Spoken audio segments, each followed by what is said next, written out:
It's often said that truth is stranger than fiction, and in today's story, that's definitely the case. In 1986, Annie and Jessica Andrews, who are teenage sisters, unfortunately lose their mother to cancer. It was a relatively abrupt death, caught the family by surprise, and so following her death, Annie and Jessica lived full-time with their father, Brian Andrews. Now, Brian worked a lot, but with the death of his wife, he had to work even more to make sure he was bringing home enough of an income to provide for his two daughters. Annie and Jessica were hit very hard by the loss of their mother. They were very close with her, and with their father being gone so much, those two were left alone a lot at the house and left alone with their thoughts, and they missed their mom. And so one night when Brian was out at work, the girls decide to use a Ouija board to try to contact their mother. And they would even admit that they didn't really expect anything to happen.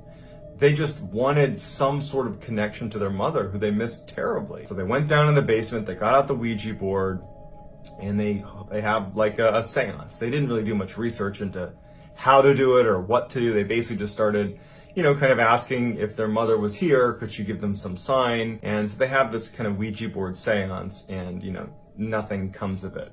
Brian is not home for this. Their father is not home, and it's just those two. And after a couple of hours of doing this seance, they ultimately put it away. And in a way, it was kind of a cathartic experience that they got to think about their mom really intently and kind of think maybe she could be with them right then. And in many ways, the seance was a success because it made them feel closer to their mom, even if it was just for a moment and if it was artificial. So they put the Ouija board away, and the girls go upstairs and they're kind of having a low-key night and ultimately decide to go to bed. Now, their father has not come home yet, so just the girls. They're used to this. This is how a lot of nights went. And as they're laying in bed, they both start hearing tapping sounds. Now, they're in separate rooms, and they heard the same tapping sounds. And in fact, Jessica would get up and come into Annie's room and say, "Hey, do you hear that tapping sound on the walls?"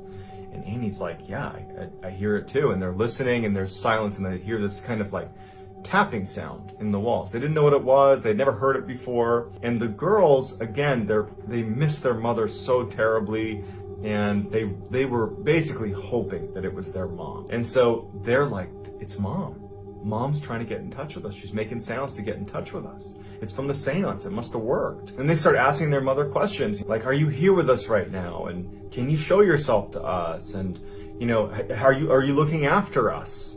Just like questions that you would imagine people might ask if they thought, the ghost of a loved one was in the room with them. And so it was scary, but it was also kind of reassuring that you have, what they believed to be the spirit of their mother looking out for them. And when their father finally came home that night, they rushed to tell their father about the tapping they heard. And they were happy about it. They weren't scared about it. They were happy about it. And, Brian, he's worked all day and he's grieving the loss of his wife. And he thinks that his daughters are making it up, especially because they told him about the Ouija board. And he's just thinking to himself, they're grieving. They're struggling with the loss of their mother. They're grieving. And, he felt really bad for them. And he even considered that first night putting them into therapy. Not because he was upset with them or anything, but because he's like, this is a manifestation of grief. But he ultimately said, "Look, guys, just go back to bed. I'm sure she's looking out for us. Go to bed. We'll talk about this tomorrow." And so the girls went back to their rooms. Brian didn't think much of it, and everybody goes to bed. Now, this tapping would persist for several days.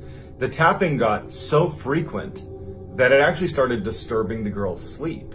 And every time they would yell to their father to come in and check, the tapping would stop. And so it was like kind of driving them crazy. And then when they would all leave the house during the day, in the evening, whenever, anytime the house was empty. And so they would come back to the house and, things would be moved, furniture would be moved slightly out of position. Some of the silverware had been moved around, just little things all over the house. And, Annie and Jessica's father is quick to say, "Guys, I know this is you. I know you miss your mom, and I know you want this to be real, that you want your mom to be here with us right now, but she's not. And you got to stop this whole ghost thing. This is not healthy. If this continues, I am going to ask that you guys start seeing a grief counselor." And the girls were insistent that it was not them. And the fact that their father didn't believe them and they knew it wasn't them, it put them in a really bad spot because they felt totally alone, scared to be in their house because now it didn't really feel like their mother. And so they're thinking that this is like an evil ghost that they've unlocked through that Ouija board seance. And it's now terrorizing them. And there's nothing they can do because their father doesn't believe them. And it's just consistently happening. They don't know what to do. One evening in January of 1987, the girls were together in the front room of their house, and they started hearing tapping sounds again. And so they hear this tapping sound not coming from the walls, but coming from the basement. And suddenly they feel, some confidence, like they're gonna go down and confront this thing. So they head right downstairs into the basement, and there's nothing. The tapping stops as soon as they're down there, and they can't find anything. As they turn to go back upstairs, feeling a little bit silly that they're gonna go fight this ghost, they notice writing in red that says, "Come find me, I'm in your closet." And they're horrified, because now this is like confirmation. It's not their mother. And so the girls run out of the house, because this feels like a threat. They felt threatened by everything that was happening before, but it was almost like the writing on the wall was a step over the line. This felt like a direct, intentional threat towards the girls. So they run out of the house. Their father was not there, he was working. And so the girls ran next door to their neighbors and said, can we stay with you for a minute? Something weird's happening in our house. They began to get into the weird writing on the walls, but didn't really go into too much detail. And the neighbor said, we're just gonna wait for your father to come home before we do anything. And so the girls stay with the neighbor. Brian comes home. As soon as they see Brian pull in the driveway, they flag him down. He comes over to the neighbors.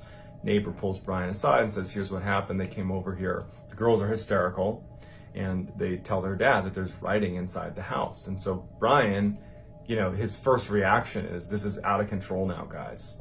He goes over though with them to the house, and he goes into the basement and he sees the writing on the wall, and his thought is like, now you guys are defacing our property to live out this kind of fantasy. And so this, for him, it's now getting totally unhealthy, and he ordered them to go see grief counseling. So that actually began at this point. Several weeks would go by with no tapping, no anything, just silence in the house. It was almost like whatever this was had stopped. Then one night, when Brian is working late into the night once again and the girls are alone, they're in the front room together and they're just sitting there. It's been nice having a couple weeks without any strangeness in the house. And they start hearing tapping from somewhere else in the house. And they get up, they kind of creep their way over to where they think they're hearing it, and it's coming from Annie's bedroom. When they go into Annie's bedroom, written on the walls is, "I'm back, find me if you can." Just like the last time they saw writing on the wall, they run out of the house. They flee the house, they go to the same neighbor's house, and they say, "It happened again. You gotta believe me, it happened again." The neighbor says, "Stay with me, we'll wait for your father again."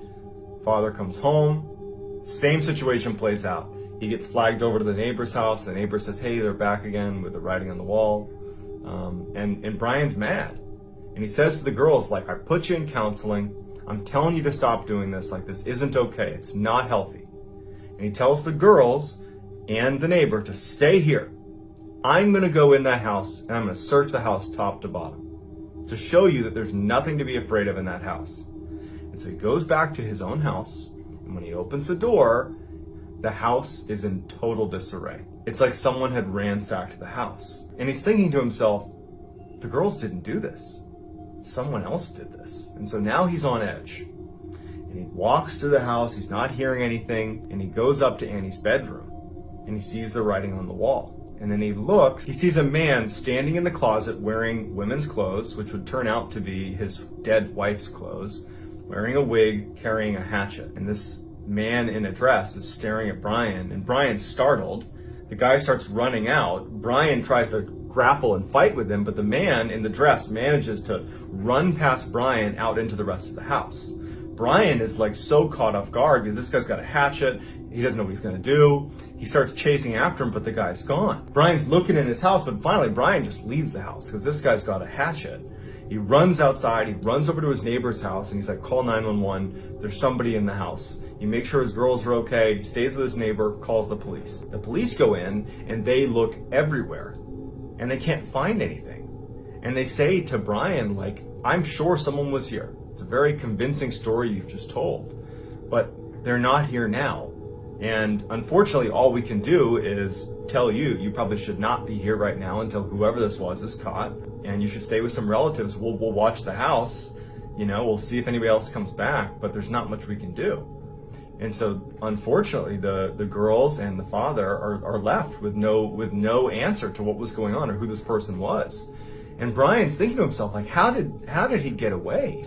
How did this guy in the dress get away? Like, how did that happen? I mean, they're searching the neighborhoods. He's wearing a pretty distinctive outfit. How did he get away? And so for 2 weeks, Brian and his daughter stayed with some family. But in those 2 weeks, no one found out who this guy in the dress was. I mean, Brian and the girls are traumatized. Brian feels like this horrible father, that I've left my girls alone in the house over and over and over again with some crazy person with an axe in my house. I never believed them. What could have happened to them? It would have been my fault. And so it's a horrible time period. The girls are traumatized because now they realize they've been interacting with some crazy person in a dress with an axe in their walls. And it's just this horrible situation. But after 2 weeks, it's tough living with another family member. It's a tight place they're staying. And they decide, you know what? At this point, whoever that guy was, he must have ran away. We got police watching the house. Let's just go home. We'll lock everything up. We'll get a security system. There's police watching the house. Let's just go home. And so they decide, okay, let's pack up and head home. And so as Brian is driving up his street, he looks at his house and he can see that there's a light on in the second floor. And he's thinking to himself, like, I thought the police were just watching it from the outside and just kind of patrolling the neighborhood. I didn't know there'd be police inside my house. And as he's looking up at the window, about to pull into his driveway, he sees the guy in the dress suddenly walk across the window. He sees him clear as day. So he stops what he's doing and he calls the police. Police are there in a second. The house is surrounded. So with the house surrounded, police finally go inside. Now, no one's been inside the house since Brian and the girls left. They locked it up and they were monitoring it. There was no police inside the house. There was nobody inside the house, supposedly. The police, when they open up the door and go inside, the first thing they notice is not only is all the furniture flipped upside down and moved all over the place, but there are pennies glued to the ceiling. All these pennies glued to the ceiling. And there's red writing all over the house, on all the walls and weird places, just writing, strange cryptic writing. They search the house and they don't find anything. But one of the officers who was down in the basement at one point noticed that there was a little piece of wood covering up what looked like a crawl space behind the washer and dryer. And he found that he could very easily move aside the washer and the dryer. And there was this board that when he pulled it aside, it was the entrance to a crawl space. In the crawl space, they find that someone had kind of burrowed between all of the insulation all around the house into all the walls, and there were these little peepholes in all the different rooms that whoever was in the crawl space could look into any room at any given time. And as they're searching this intricate crawl space that spanned the whole house, they find Danny LaPlante, who was this totally deranged teenager who had briefly dated Annie. Annie had broken it off with him, and so he had snuck into their house and had been living in their walls, listening to their conversations, had heard about Annie's mother passing away, and had kind of adopted this "I'm gonna pretend to be your dead mother" routine, and had been writing in ketchup on the walls and tapping it. He had watched them do the seance, and so he had all this stuff to work with to really spook them, and had been sneaking out and moving furniture around and sneaking back into the walls for months. And that's not even the worst of it. Danny LaPlante, after he was brought out of the crawl space, was arrested and then put into a juvenile detention center. And then when he got out of the detention center, later in 1987, for reasons that no one understands, I don't even think Danny understands, he broke into someone's house and murdered almost an entire family in cold blood.